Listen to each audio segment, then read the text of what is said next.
Cek cek. Halo semuanya, selamat datang di Sun Smokers, channel tontonan favorit mbak-mbak favorit kamu yang ada di FYP kalian. Halo cuy, apa kabar? Gimana kabar kalian hari ini? Sudahkah kalian maem atau belum diiketin ayang? Ya udah, pukul aja ayang kalian. Oke, jadi kali ini gua bakal membahas sebuah film yang berjudul Satanic Panic. Dan film ini menceritakan tentang seorang mbak-mbak pengantar pizza yang malah terjebak di rumah sekte sesat sang pengantar pizza. Di rumah sekte sesat pelanggannya. Aduh, bagaimana tuh mbaknya? Di mana mbaknya ini polos, masih perawan dan mau dijadiin tumbal ritual bagi mereka dan diwala-wala-wala sama mereka. Waduh, wala-wala gimana tuh? Penasaran gak tuh gimana ceritanya? Oke deh, langsung aja tarik mon intro.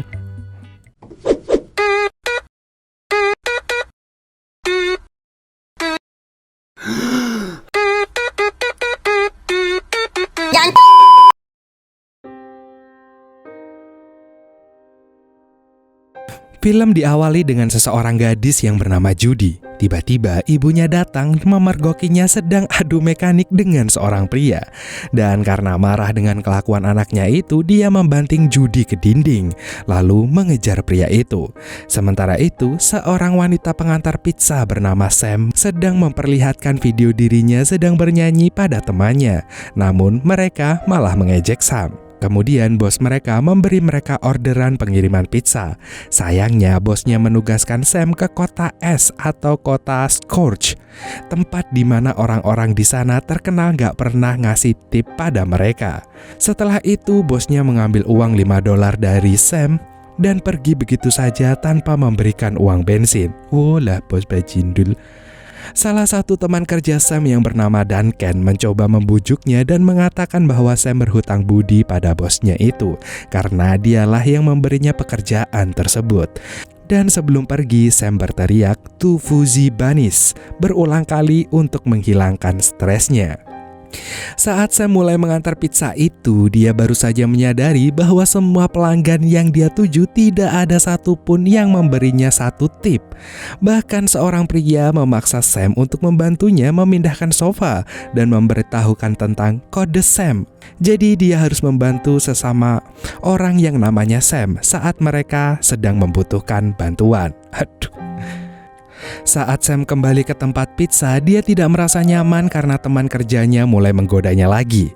Dan kemudian saat bosnya memberitahu mereka bahwa mereka memiliki pesanan di luar zona mereka, Sam memanfaatkan kesempatan itu. Teman kerja yang lain bertanya kemana Sam akan mengirimkan pizza tersebut. Dan Sam menjawab dia akan pergi ke Milbasin.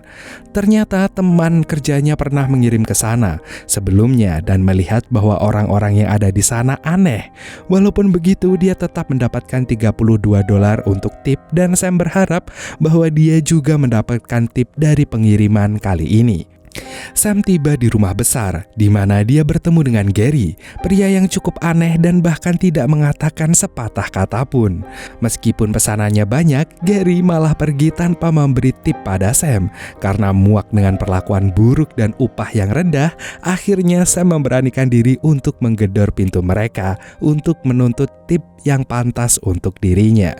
Saat tidak ada orang yang membukakan pintu untuknya, Sam menerobos masuk melalui pintu belakang dan dia melihat ada sebuah acara.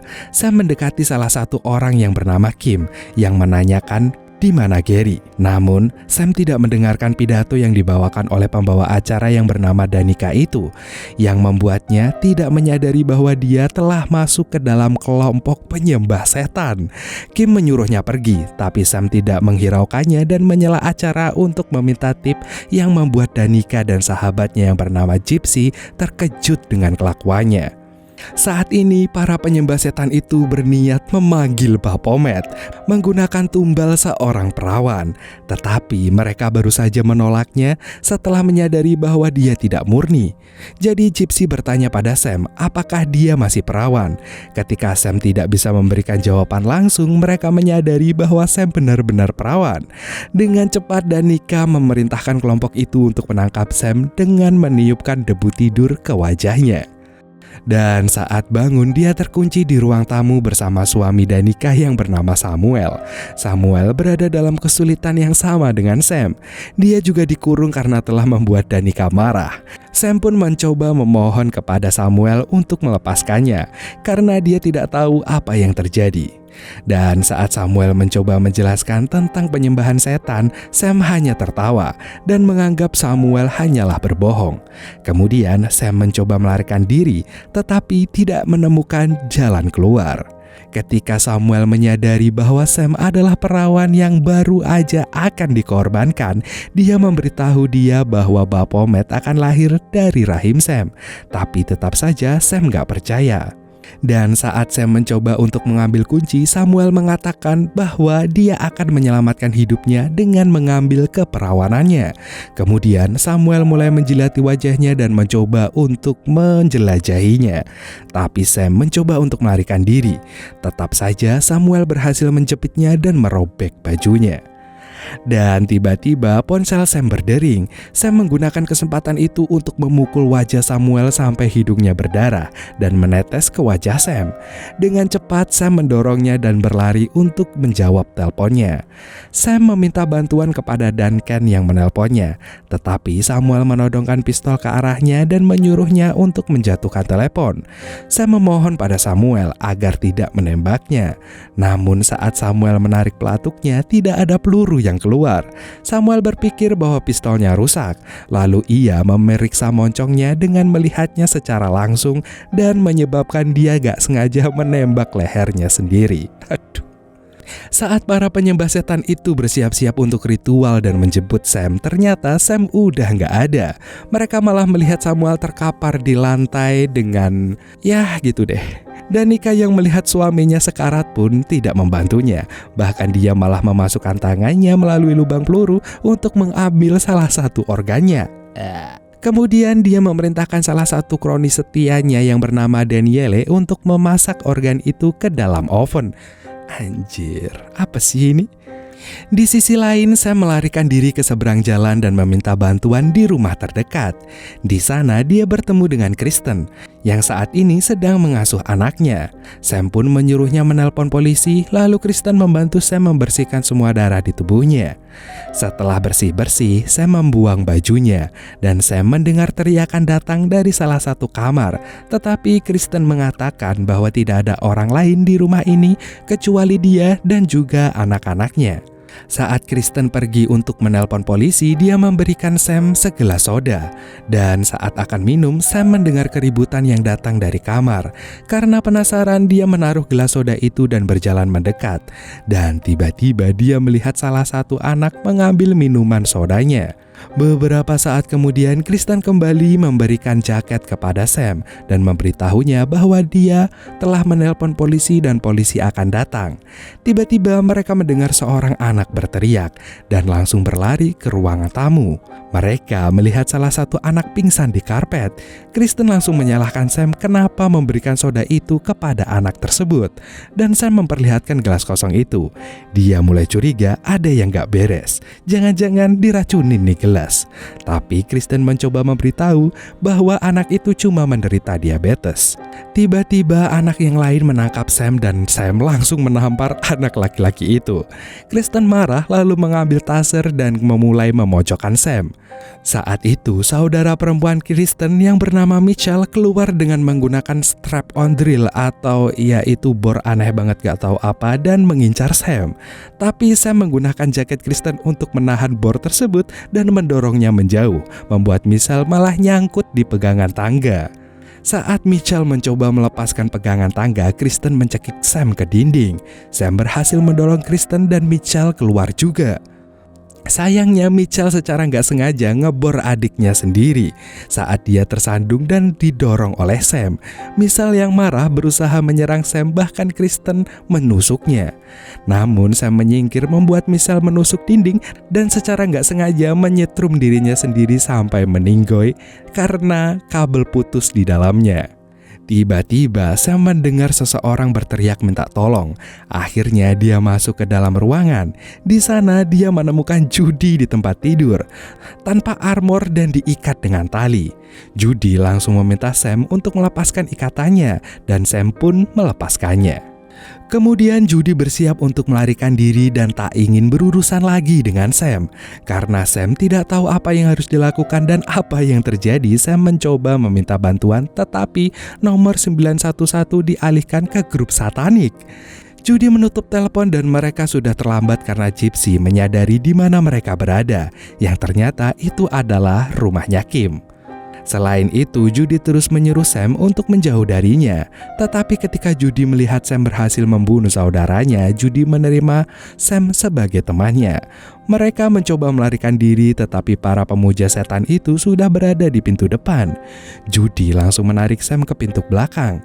Dan saat mereka pergi, Sam melihat seorang gadis kecil menatap mereka dari balkon. Sementara itu, Kim dan suaminya yang bernama Steve tiba dan melihat putri mereka sudah COD dengan malaikat. Mereka bahkan menyalahkan Judy atas kejadian tersebut. Ternyata ibu Judy adalah Danica dan dia memerintahkan Steve untuk membunuh Judy. Bukannya bersimpati atas kehilangan mereka, Danica malah menegur Steve karena membiarkan Judy kabur. Di sana Gypsy mulai menentang kepemimpinan Danica karena malam mereka tidak berjalan dengan baik. Tiba-tiba Daniel menemukan kemeja Sam di tempat sampah dan menyerahkannya kepada Danica. Mereka pun pulang ke rumah untuk mengambil organ Samuel dari oven. Lalu terlihat makhluk dari lubang neraka. Mereka memberikan baju Sam kepada makhluk itu dan memerintahkannya untuk menemukan Sam. Oke. Di sisi lain, Sam ingin pergi, tetapi Judy tahu bahwa berada di jalanan akan sama berbahayanya. Jadi, dia bersembunyi di dalam rumah lain. Di sana, Judy menyebarkan garam di setiap sisi untuk mencegah iblis yang dipanggil masuk. Judy pun menjelaskan bahwa iblis tidak akan melewati batas garam tanpa menghitung setiap butir itu, karena itu adalah aturan yang dianggap serius oleh mereka. Namun saat Sam tidak percaya apapun yang dikatakan Judy, dia berpikir bahwa hal-hal gaib itu tidak mungkin. Karena gugup, Sam memutuskan untuk berpisah dari Judy dan mengatakan kepadanya bahwa dia akan membeli baju sebelum pergi. Saat dia melihat sekeliling gambar di dalam rumah, dia melihat dia berada di rumah Gypsy dan Gary, dan makhluk gaib mulai meniup batas garam di jendela. Saat Sam duduk untuk beristirahat, tiba-tiba selimut menyerangnya. Judy langsung datang menyelamatkan Sam dan mengambil selimut itu, lalu membasahinya di wastafel dan memasukkannya ke dalam lemari es. Kemudian Judy menjelaskan kepada Sam bahwa dia hampir terbunuh oleh jubah Haksan. Saat kelompok tersebut menyadari rencana jubah mereka gagal, Gypsy mulai datang untuk memimpin Danica lagi. Gypsy menuntut rambut Judy, berencana membunuh gadis tersebut karena semua rencana Danica gagal. Tidak ada yang memihak Danica, bahkan Daniele. Jadi Gypsy mulai mengambil alih peran kepemimpinan dan memerintahkan Danica untuk menyingkirkan Duncan. Karena dia sudah menelpon Sam sebelumnya, jadi Danica menelpon Duncan ke rumah mereka. Sementara itu, Gypsy mulai melakukan ritual untuk menceodekan Judy melalui voodoo. Sementara Judy dan Sam beristirahat sebentar di sofa, mereka mulai berbicara dan saling mengenal. Tapi tiba-tiba Sam melihat Judy mulai mengeluarkan darah dari matanya. Judy langsung tahu bahwa ia dikutuk, jadi ia memberitahu Sam cara melawannya. Mereka pergi ke kamar mandi di mana Judy mulai menanggalkan semua armornya dan memerintahkan Sam untuk menutup kulitnya. Judy memberikan Sam seperangkat simbol khusus untuk memerangi kutukan. Mereka pun segera menulisnya di tubuh Judy. Namun saat keadaan mulai memburuk, tekad Sam mulai menipis. Dia mundur saat melihat Judy memuntahkan banyak cacing. Namun Judy menyuruhnya untuk tidak berhenti, bahkan memerintahkan Sam untuk menceritakan sebuah kisah kepadanya untuk mengalihkan perhatian mereka saat menulis. Kemudian Gypsy mulai menusuk boneka voodoo itu, yang segera dirasakan juga oleh Judy. Dan gak lama kemudian peniti jatuh dari boneka itu dan berhasil menyegel kulit Judy. Namun Gypsy belum menyerah dan mencoba mencekik Judy dengan rambutnya sendiri. Tapi itu juga gagal, yang berarti Sam dan Judy sudah menang. Di sisi lain, Danica menyambut Duncan ke tempatnya dan membujuknya untuk menghirup narkoboy. Kemudian Danica mencabut alis Duncan dan perlahan Duncan mulai memuntahkan ususnya. Dari itu Danica mengetahui di mana lokasi gadis-gadis tersebut. Cara yang sangat berguna. Sementara itu, Judy menemukan senjata tersembunyi dari dapur, berharap dapat menggunakannya untuk melindungi diri mereka. Tapi menurut Sam, senjata tidak cukup untuk melawan para penyembah setan itu. Tapi Judy memiliki tekad yang cukup kuat untuk terus melawan mereka. Saat Gypsy kembali dengan kelompoknya dan langsung menangkap Danica, Gypsy menyalahkan Danica karena mengajari Judy cara menyegel kulit, membuat Judy bisa melawannya. Sebelum Danica dapat memberitahu mereka di mana Sam dan Judy, Kim sudah membunuhnya dengan paku menembus tengkoraknya. Kemudian Gypsy mencoba memecahkan kode isi perut Duncan dan menemukan lokasi gadis-gadis itu, tetapi gagal. Kemudian Judy menelpon Gypsy dan memberitahu Gypsy bahwa dia ingin kembali ke kelompok mereka, yang membuat Gypsy sangatlah senang. Dia juga mengatakan akan mengorbankan Sam untuk mendapatkan kepercayaan mereka, dan mengatakan bahwa mereka sudah berada di rumah Gypsy. Karena gembira, Gypsy dengan penuh semangat memerintahkan semua orang untuk mencari Sam. Namun mereka tidak menyadari bahwa mereka gagal membunuh Danica, yang entah bagaimana dia bisa hidup kembali. Dan Danica mulai memakan organ-organ manusia untuk mendapatkan kekuatannya kembali. Di sisi lain, Gypsy tampaknya telah masuk ke dalam jebakan karena mereka tidak menemukan gadis-gadis itu di dalam rumahnya. Bahkan saat salah satu pengikut mereka membuka lemari, dia malah terbunuh oleh jubah Haksan. Sementara itu, Judy dan Sam sebenarnya melarikan diri melalui hutan. Namun tentu saja mereka melarikan diri tak semudah yang mereka pikirkan. Sam ditangkap oleh monster pohon dan dengan cepat Judy menembak makhluk itu untuk membantu Sam.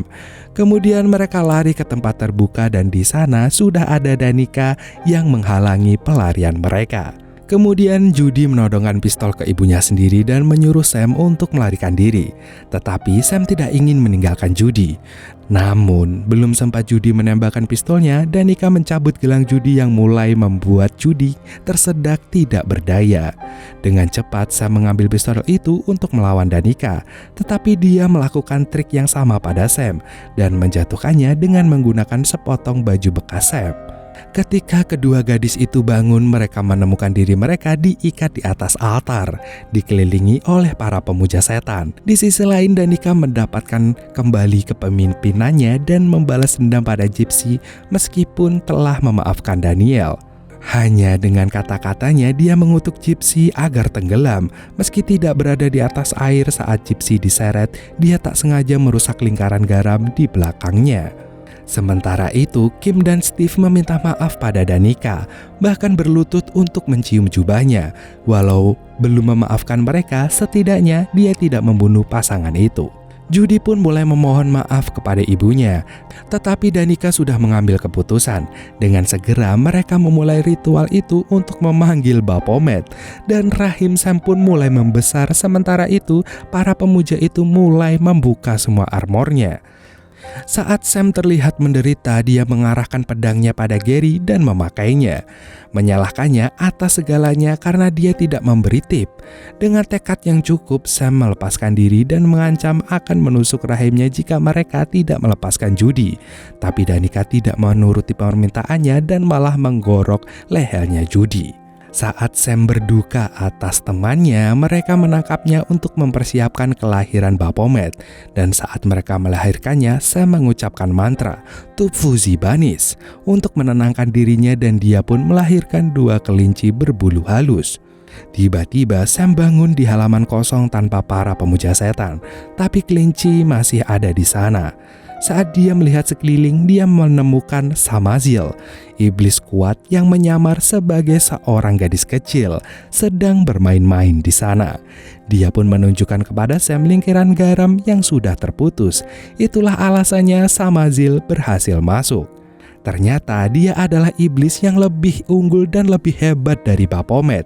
Dia marah pada pemuja-pemuja itu karena mereka malah menyembah Baphomet di hadapannya. Semua karena iblis mengikuti aturan dan hierarki yang ketat. Dan selanjutnya dia memberitahu Sam bahwa dia akan men-COD-kan semua para pemuja itu, termasuk Sam.